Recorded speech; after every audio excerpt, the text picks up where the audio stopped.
I know a lot of people have been following the anti-Asian hate crimes. We know they passed the bill. We know that the finger is mostly pointed at the black community.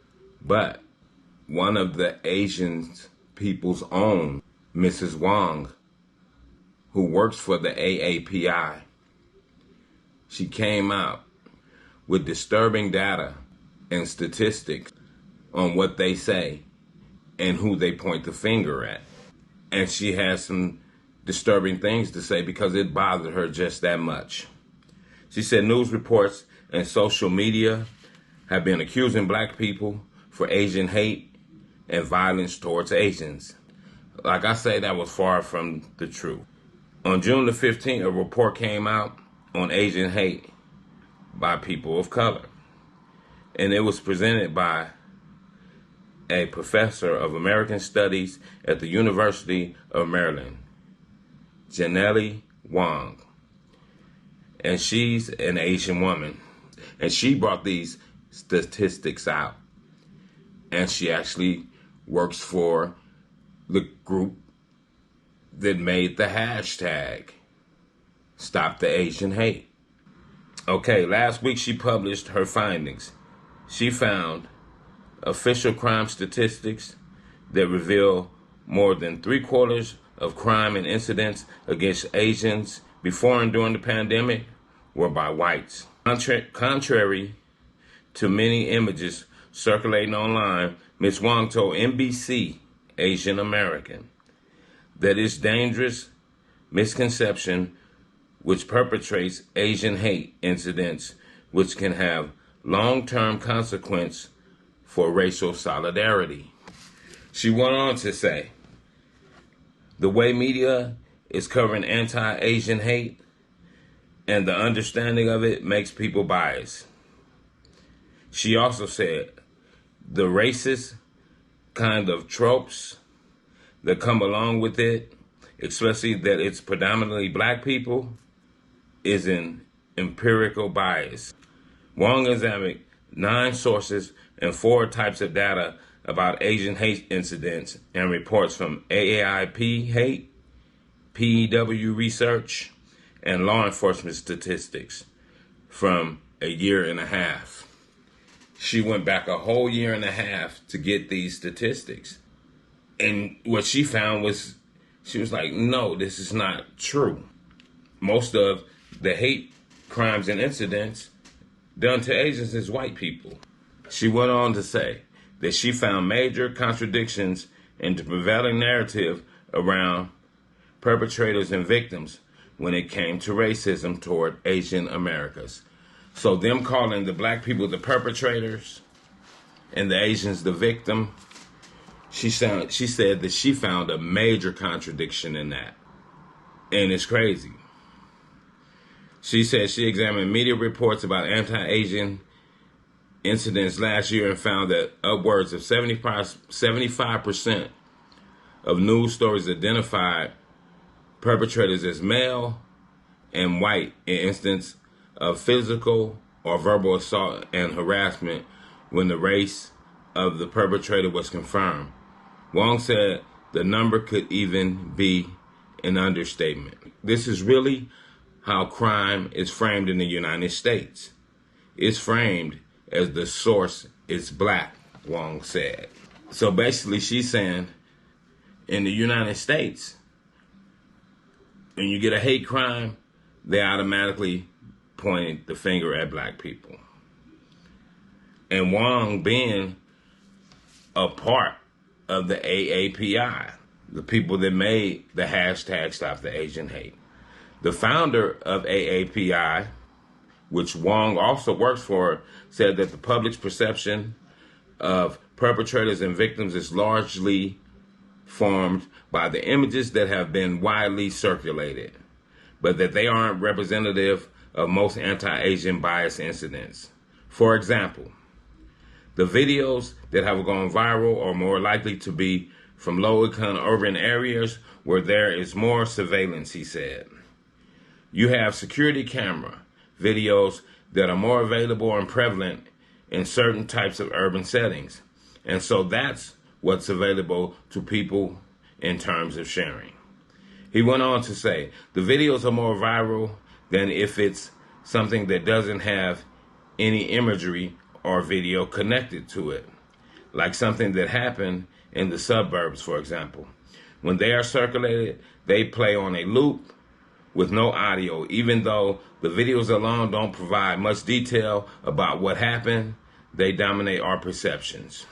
There's just something so powerful about these visual images, so that no matter what the social science might say, people believe their eyes, and especially the images that get played on repeat. He said anti-blackness among Asian Americans and the diaspora could also affect how such images are disseminated. Often videos that confirm prejudice are shared not only in the U.S. social networks, but also on international messaging apps. These kind of images and narratives of racial tension, black violence on Asian people, are getting shared in Asia as well. There is a transitional component to it, he said.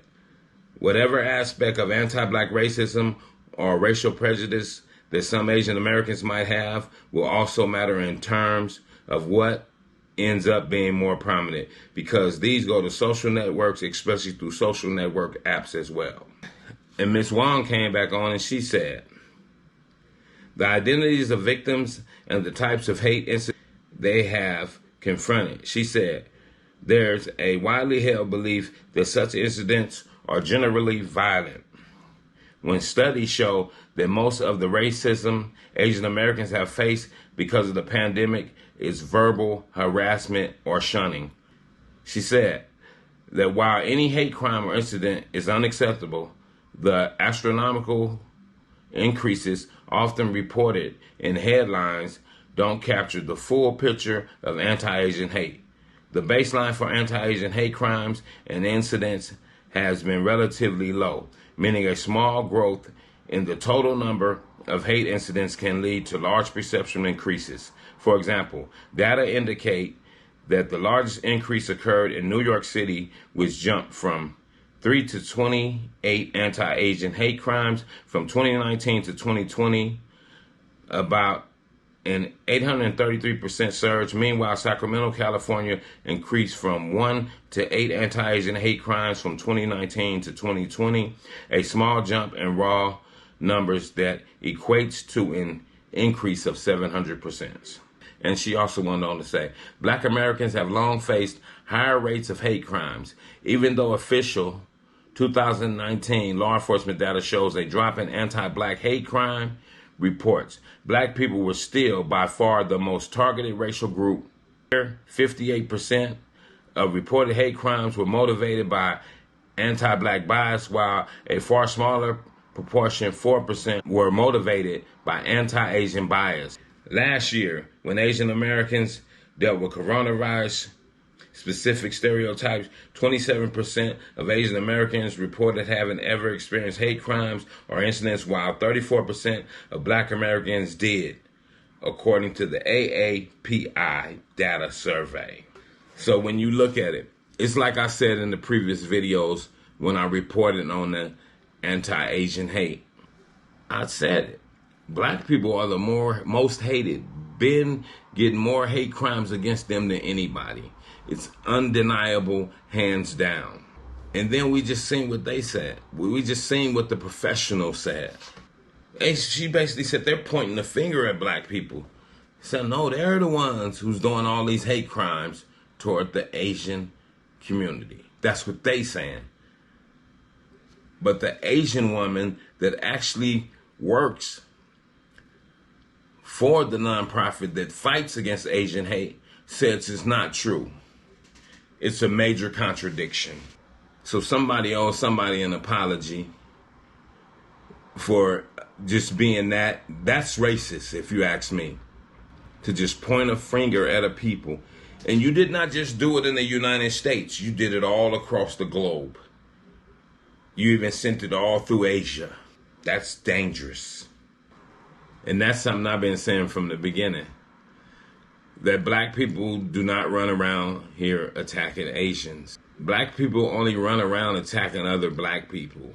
It's like America and the masses of the Asian community, or either the small number, whatever group that's spreading the propaganda, wanted to point the finger and use black people as a scapegoat. And that's wrong. It's terrible. And it could get somebody killed up out here. So it doesn't make sense. You ask me, you guys owe us an apology. Whoever started that narrative, whoever ran with that narrative, you owe us an apology. When I did the video on anti-Asian hate, I had a few Asian people come in my comments and drop their negative words toward me. You owe me an apology. Straight up. So when you see this video, it would be appreciative of you as a man or as a woman to give me my respect and say, I apologize, I was wrong. China Mac, you ain't got to run around here lying no more. We got the receipts, baby. You don't have to run around here lying and being fake as a wooden nickel. Now you can come out straight and say, hey, I apologize, because I was feeling that way too, even though I hang out with you guys. That's all. It takes a bigger, better man to apologize. A sucker won't. But now that we got this data out in the open, appreciate to Ms. Wong, appreciate to the founder of the AAPI, and that's how we be stand up. And that's the way we don't have racial tension when we all live in some of these same communities. It's okay that we all can stand with our own, like, hey, I'm about my own. That's fine and dandy. But I don't have to go out and do nothing wrong to you. I don't have to bother you. You doing you and I'm doing me. But I can't lie on you and say you did something you didn't do. You can't be biased. Because when you're a biased person, you become a person that no one can trust. And with that, I'm going to say, this is the news in you. North, east, west, south. Unite from every alley in Cali, intersection and back street. Subscribe to the channel and hit the thumbs up on your way out the door.